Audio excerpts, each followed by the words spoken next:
Bonjour à tous, merci encore une fois de rejoindre les chroniques pimentées de Gilo. Merci pour votre fidélité. Alors, aujourd'hui, nous allons parler de la fonction présidentielle. C'est la prise de parole du président Macron, du président français Macron, qui m'a inspiré cette chronique pimentée. Après sa prise de parole au sujet de la vaccination, il s'agissait d'étendre la vaccination à tout le personnel soignant, à toutes les personnes qui sont en contact avec des personnes fragiles et puis également les personnes qui voyagent, etc. Il fallait se faire vacciner. Et le but était bien sûr de durcir le ton, d'inciter, d'impulser, d'encourager, mais aussi de tirer la sonnette d'alarme. Parce que beaucoup de personnes, on s'est bien rendu compte, n'étaient pas vaccinées. La preuve, dès l'annonce du président Macron à la télé, tous les sites Doctolib, tous les centres de vaccination ont été submergés d'appels parce que les gens ont besoin de voyager, ont besoin d'avoir une vie sociale. Donc, les gens ont eu peur.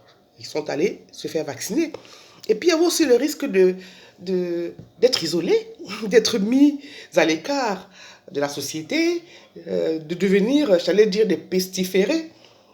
Parce que ne pas se faire vacciner, c'est être se culpabiliser quelque part.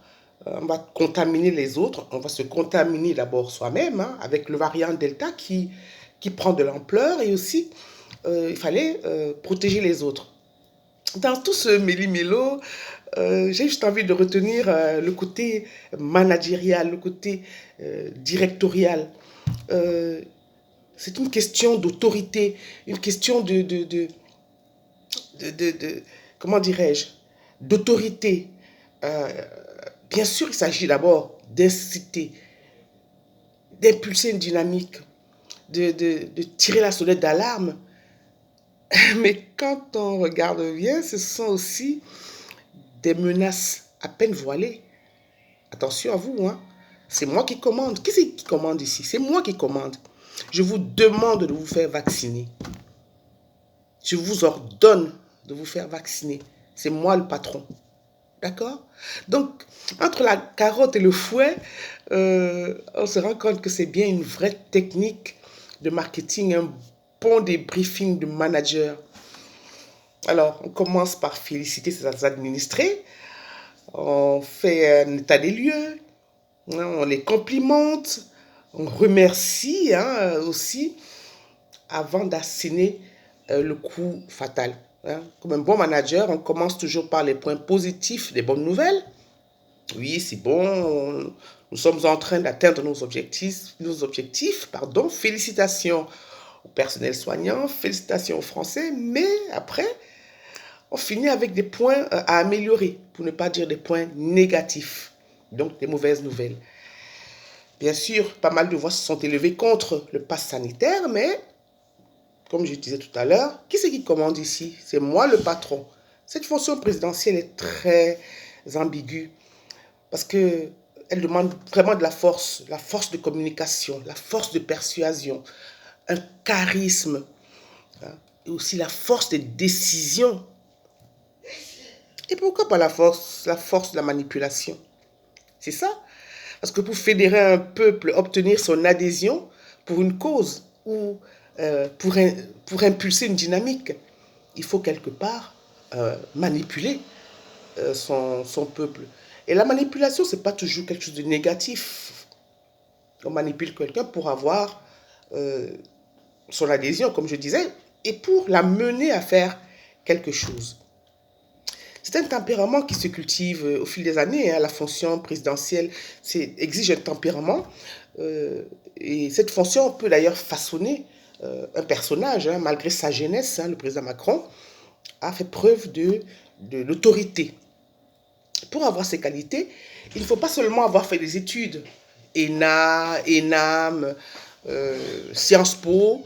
D'ailleurs, d'où vient cette idée saugrenue selon laquelle c'est le passage obligé pour être ou pour devenir un politicien. Hein? Il est inutile de s'affubler de titres pompeux, docteur, professeur, pour justifier une candidature à un poste ministériel ou pour accéder à la magistrature suprême. Hein, car il y a une réelle différence entre connaissances académiques, bien sûr, et exigences politiques. Il suffit juste d'y croire et d'être un leader dans l'âme. Regardez Ronald Reagan. Aux États-Unis, c'est un acteur de cinéma. Ok? Arnold Schwarzenegger aussi. Et lui ne jouait pas que des muscles. Hein.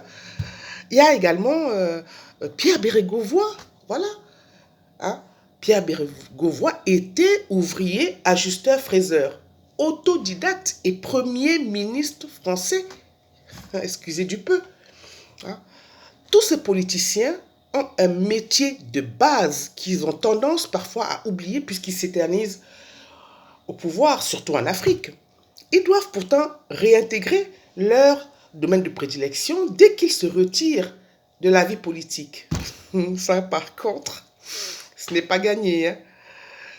Alors, ministre, ambassadeur ou président de la République, ce sont des fonctions et pas des métiers. Ce sont des postes politiques qui ne s'héritent pas, mais qui se conquièrent par des élections transparentes et parfois, malheureusement, par des coups d'État. Alors, juste pour dire, inutile d'étaler son CV pour convaincre. Pour être un bon politicien, il suffit d'aimer son peuple et de le servir et non de se servir. Ce qui n'empêche pas, bien sûr, de frapper du poing sur la table. Uniquement, s'il vous plaît. Dois-je augmenter le volume ou c'est bon pour vous? Voilà. Merci encore une fois. Un prochain rendez-vous pour les chroniques pimentées de Gilo. Je vous souhaite une agréable journée, une lumineuse journée. À bientôt.